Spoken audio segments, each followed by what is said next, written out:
thank you all so much for being here. Today I'm really honored to give this presentation and share with you some of my ideas concerning translation. So let's just jump into it because we don't have too much time.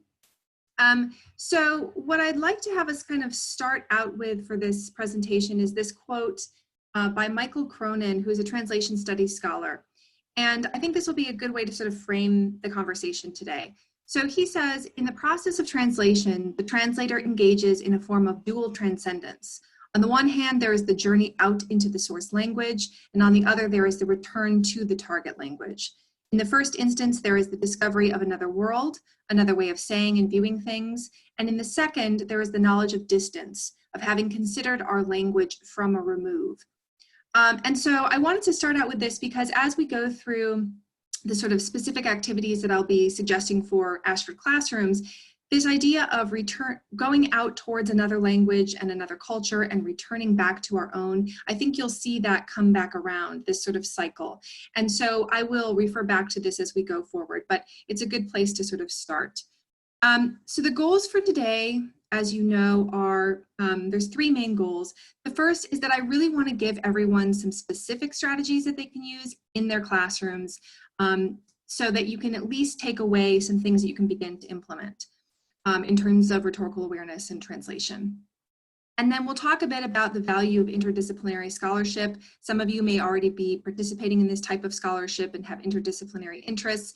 And so we'll talk about the value of those to the development specifically of writing pedagogies.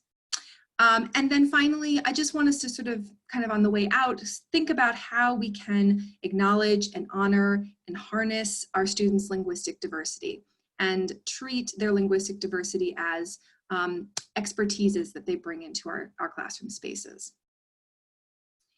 So I thought I would just kind of share with everybody, just remind everyone the track under which this presentation falls. So this is in the Equity, Diversity, and Inclusion track. And I'm not going to read this entire thing because you probably have seen this, but I did bold some relevant parts for my presentation. So obviously the value of diversity, equity, and inclusion, the development of competencies to engage in conversations around diversity, equity, and inclusion, and then creating environments where students are validated and feel welcome to engage in the learning community. And so my angle into this particular track is through language. And so as you'll see, I'm advocating for us to, as writing teachers, to acknowledge, not just acknowledge, but know the linguistic sort of resources that our students bring with us. And I'm sharing this quote, not this quote, this chart here with everyone because unfortunately I wasn't able to find statistics on the languages that students do bring into our classrooms, but I think we can make some assumptions perhaps or some generalizations about enrollment by race and ethnicity in terms of the languages that students might be bringing in with them other than English. And the other thing I just sort of want to stress at this point is not only are we talking about discrete languages. So I'm not just talking about English and Spanish and French and Welsh. I'm also talking about the differences between home languages, home uses of English, the uses of English in the academy, formal and informal. So these different shifts between types of English. And so that will come into play too as I share some of these translation activities. So before we get into sort of the specifics, I did want to just give you a sense of the background of this work. So I'm actually working on my dissertation for my PhD in rhetoric, composition, and the teaching of English. And my main overarching argument is that intralinguistic translation, which is translation within the same language, we might also refer to it as paraphrase. That might be a term our students know more so than intralinguistic translation. But I argue that and interlinguistic translation, so translation between languages, should be incorporated into English-speaking, quote-unquote, monolingual writing classrooms to teach rhetorical awareness. And I put monolingual in quotation marks for a few reasons, which I'll get into in a bit, but in a nutshell, we know, the research tells us that our classrooms are not, in fact, monolingual. And the scholar Paul Matsuda talks a lot about the monolingual myth of composition classrooms, where there's an assumption that English is the only language that sort of is operating within that space, when in reality, there's a much richer linguistic landscape going on. So what I did for my institution was I conducted a study on an online business writing class, and I incorporated and created translation activities, intralinguistic and interlinguistic, and used the online affordances that I had access to. So this is relevant, obviously, to us at Ashford because we teach in this online modality. So discussion boards, pre-recorded videos, things like this, shared Google Docs, these are the sorts of things I was working with. And I had one student who was gracious enough to let me interview her. And so I had her experiences with the translation activities within our classroom, and then her experiences with translation outside of our classroom. So this is a very basic, very bare bones sort of background, but I wanted to at least share that with you to sort of know where my ideas for Ashford are coming from. And I also think that it is important to pause on my definition of rhetorical awareness. We all probably have varying definitions of this particular term. I'm sure Ashford has a similar sort of definition that they're working with, and certainly my definition has been drawn from a lot of other scholars. But this will be important for us to sort of think about as we look at the activities that I'm proposing. So I'm defining rhetorical awareness as an attention to and recognition of the influence of language choices, audience needs, various contexts, communicative resources, ethos, kairos on any given communicative act. And then I won't read the rest, but it goes on to talk about that the composer is making intentional choices, obviously based on that rhetorical situation that they're writing for or within. And one of my loves is sort of interdisciplinary work. And part of the reason for that is simply because both as a teacher and as a learner, I've just gravitated towards various areas and sort of dabbled in different places. But for this work in particular, these are the fields or the disciplines that have been really influential for me. So rhetoric and composition, which I would call sort of my home discipline, but then translation studies, language studies, cultural studies, and applied linguistics. And so there's so many reasons why interdisciplinary work is so important and so fascinating, but for our purposes, I just listed a few here. So when I'm doing work on linguistic diversity and translation and composition classrooms, these other disciplines, translation studies, language studies, cultural studies, and applied linguistics, they really have been focusing on language in ways that RhetComp just hasn't been. RhetComp is sort of undergoing a linguistic turn right now, and so we are beginning to have more of a focus alongside the sort of translingual turn that we're seeing. We're having more of a focus on language. And so that's really exciting. But in the meantime, these other disciplines have been working with this in different ways. And so I really drew a lot from these other areas to inform the development of my pedagogy using translation. And so on top of that is this focus on reflection that you find a lot in translation studies in particular. We see it in RhetComp too, but in translation studies, most effective translation pedagogies involve very intense and lengthy reflections. So students do the translation work, they make the rhetorical choices, they make the word choices, and then they reflect on how the culture influenced those choices or how the context influenced those choices. So I was really drawn to that element too as I built this particular translation pedagogy. And then also there's a focus obviously on cultural awareness and a focus on context in these other disciplines. Again, this is not to say that RhetComp doesn't deal with these elements, because of course they do. But what I find most interesting and most useful is to look at how each of these disciplines differently deal with a similar or a same topic. And I am inspired by what I can pull from each of those disciplines in terms of developing my own translation pedagogy specifically geared towards a composition classroom. And obviously I would love to share all my many influences with you, but of course we don't have time for that. So, and I don't even think I have time to sort of read through each of these, but just to give you a sense of sort of the scholarship that has been influencing me. Obviously you can see some RhetComp people here, Horner and Tetrault, and then also Ellen Cushman, but then Sarah Laviosa has been heavily influential in terms of her translation studies scholarship, and then Alistair Pennycook, who is language studies. And so let me just read this first one by Horner and Tetrault, because I think this begins to sort of get into why translation is a valuable element to bring into a monolingual composition classroom. So Horner and Tetrault say that while it may not seem initially obvious how questions about translation enter into a space like the composition classroom, we argue that translation offers a particularly rich framework for work in composition, insofar as it brings to the fore the negotiation of language difference, as well as ideologies of language difference that a translingual approach calls for. Writing instruction has always been institutionally structured as a key site for the negotiation of language ideology. So I think here there's some really interesting elements to think about in terms of negotiation of language difference and the ideologies that sort of come on the backs of different languages, different registers of language, different uses of language. And so I think in terms of RetComp, this is bringing translation into the composition classroom is a newish phenomenon, but Horner and Tetrault are some of the folks that are starting to deal with this in the scholarship. And then just Alistair Pennycook, I just love, he says English is always a language in translation. So again, that goes back to what I was mentioning earlier when I shared the Ashford enrollment chart. We're not just talking about, or I'm not just talking about discrete languages, but also the way that English is used in different spaces. Okay, so in working on my dissertation, I have been faced with some questions about why translation is even a valuable element to include in the composition classroom. And like Horner and Tetrault just are beginning to grapple with, there are some real valuable reasons or justifications for bringing translation in.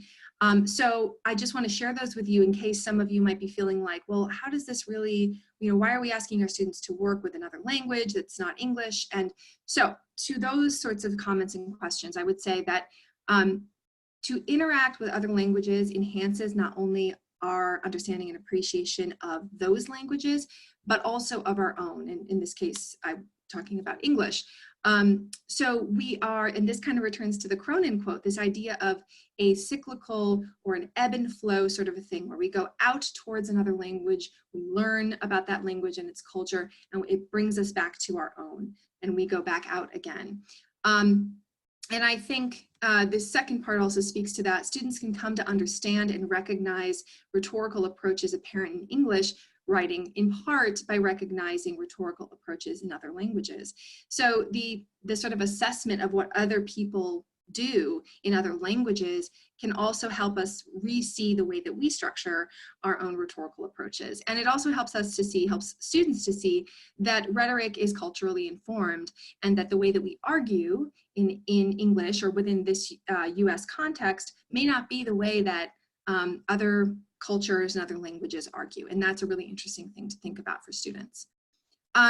I also think this is simply another strategy for teaching rhetorical awareness. We have lots of strategies as teachers of writing, and this is just another one that I think can really effectively target this very important skill of rhetorical awareness that serves students beyond our classroom space. And then finally, as I said before, the composition classroom is not actually in truth a monolingual space. So we need to stop treating it like it is. And so that's why translation is necessary. It sort of highlights the linguistic diversity in our classrooms.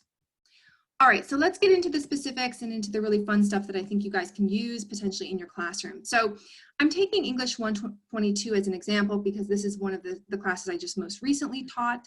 And what I did is I pulled out the course learning outcomes. And you can see I've bolded a couple areas that specifically relate to the rhetorical situation, although you could probably make a case that all of them have something to do with rhetoric and the rhetorical situation. So I pulled those out, and because we are not able to manipulate the curriculum or the course content, we have to add to it, which I know can be a little challenging for students who may already have a lot to do, but there are some ways that we can do it that will not be overly overwhelming for our students. So in general, I'm going to share the general ideas and then I'll give you two specifics. In general, we can develop short videos about intra and interlinguistic translation. I have a video or two that I'd be willing to share if anybody would like to see that. We can post announcements with resources about interlinguistic translation. And this third element I think is really key. We can encourage students to use scholarly articles written in languages other than English. And I think this is really important for a few reasons. Number one, I think it's important for students to realize and recognize that scholarship is happening outside of our United States Western context, and that just like being an interdisciplinary scholar lets us see topics from different vantage points, so do scholarly articles written in other languages. And so students would actually be widening their field of understanding about a given topic if they were to read scholarly articles in languages other than English. And then also it allows them to work within, if Spanish is their first language or French is their first language, it honors that, and it allows them to then work within the scholarship within that language.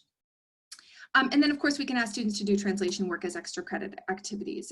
I think sometimes that can be a sort of a way to really, because we can't really manipulate the curriculum, this is a way to add on.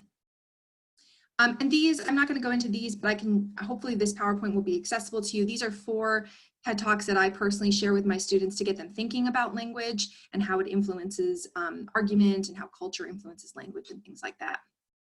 Okay, so here are the specifics. So I have one activity that's an intra-linguistic translation activity and one that's inter. So again, intra is it's within one language. So we're talking about English in this case. And the purpose of this particular activity is to challenge students to think closely about word choice and its effect on an audience. And it has students practicing moving between informal and formal language use. So what I have students do is first take a look at this excerpt from Erasmus, and I'll just pull this up very quickly. This is an excerpt. This is a list of ways to say this one phrase, "Your letter pleased me greatly." So this is a multitude of ways to say this one phrase. And I think it's really interesting for students to look at that to see that there are these differences in approach and tone and effect in rephrasing, in intralinguistically translating. And so I would have students choose a sentence from their current essay, maybe the thesis statement, maybe the title, and have them intralinguistically translate it 5 times. And then reflect on the differences in tone, effectiveness, and persuasive power of each of those translations. And I do actually think intralinguistic translation activities may be more effective, at least at this point, for our students. Although, as I'm going to share here, the interlinguistic translation is super useful too, except it's a little bit more time consuming. So let me share.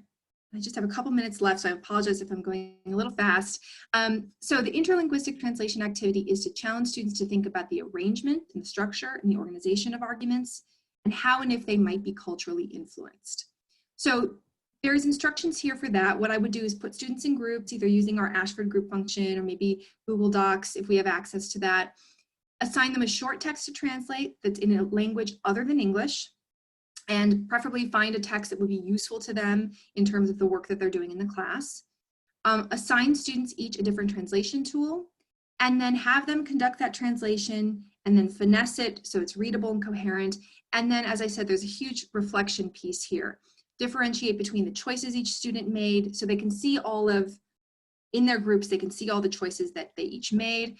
And then they reflect on how translating something from an unfamiliar language into English might shape their writing process, might have them, might make them see that other cultures organize things differently, and so on. So I would linger more here, but I do know my time is short. So I want to make sure we get to this point, which is ultimately what I'm trying to do with some of this translation work is honor and recognize our students' linguistic diversity. And questions I've been asking myself, and I think writing teachers should be asking themselves, is how do we explicitly acknowledge that the languages students bring to the classroom might include more than English? How can we acknowledge and incorporate those languages into the work that we do in the classroom? And how can we really harness their linguistic backgrounds in our classrooms? How can we make explicit their expertise, their linguistic expertise that they bring in? And so there are many ways, of course, to answer that question, but I have offered a few here. So one of the things you can do is survey students' linguistic backgrounds. You could conduct a voluntary survey so they could tell you what they're bringing into the classroom. Again, encourage the use of scholarship in languages other than English, and encourage students to share their perspectives on argument formation from their cultural or experiential vantage points. And these things will begin to acknowledge and recognize and allow the linguistic diversity to become more apparent in our classrooms. And I think everyone benefits from that awareness and from that focus. All right, so thank you very much. I am really eager and open for any questions and comments you might have at this time. Hi, Prairie. I put a question in the chat to see if anybody had questions. Great.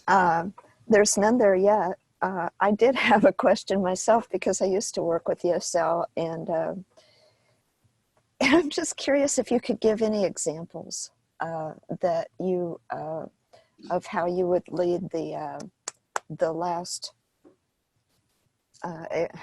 activity that you had. Yeah. Here, I can actually go, let me see if I can go back a little bit. So how I would lead this? Yeah, so the part about to reflect, to differentiate between the choices each student made and the rhetorical differences. Do you have any examples that stand out in your mind about the insights that students had when they reflected that? Absolutely. So the online class that I built this into for my other institution, they were working on a project that was about business practices and business communication in cultures, in languages other than English, that they were tasked to choose another language in another country. And so what some of the students did was they would choose, like, in this case, I didn't assign them the short text because for them, they needed to go out and find it. But they chose things like advertisements, billboards, and things like that. And the students, what I thought was most interesting about their sort of reflections is how some students really saw the influence of culture on the translations they were doing, and the different sort of rhetorical approaches between the cultures. And some of them just didn't sort of engage with that element of it. I think they more engaged with the element of being interested in seeing how different students translated things differently. They found that to be most thought-provoking, like, oh, you can take this same thing and plug it into different translation tools, finesse it, and it comes out very differently. Yeah, go ahead. We have a participant comment that really feeds into what you're talking about exactly, where she's talking about, she says, I like to use subtitles for foreign-made shows. Like Criminal, UK, Spain, Germany, and France. Listen to the English version, subtitles show different variation of what the character says.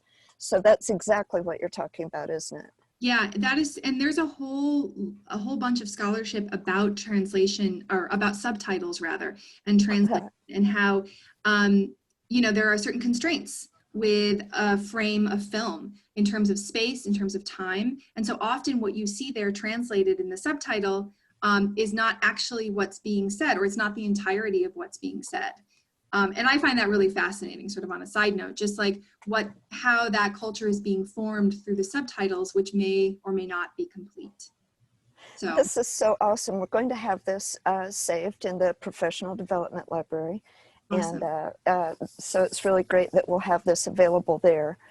And thank you so much, Prairie thank you Markison. everyone for being here. Thank you, I really appreciate it. And I'm happy to take any emails if you have questions or want resources. Please email me and I'd be happy to share anything I have. And that email is spelled exactly as her name is spelled, yes, at faculty.ashford.edu. That's right. Well, thanks to all participants for attending, and enjoy the rest of TLC.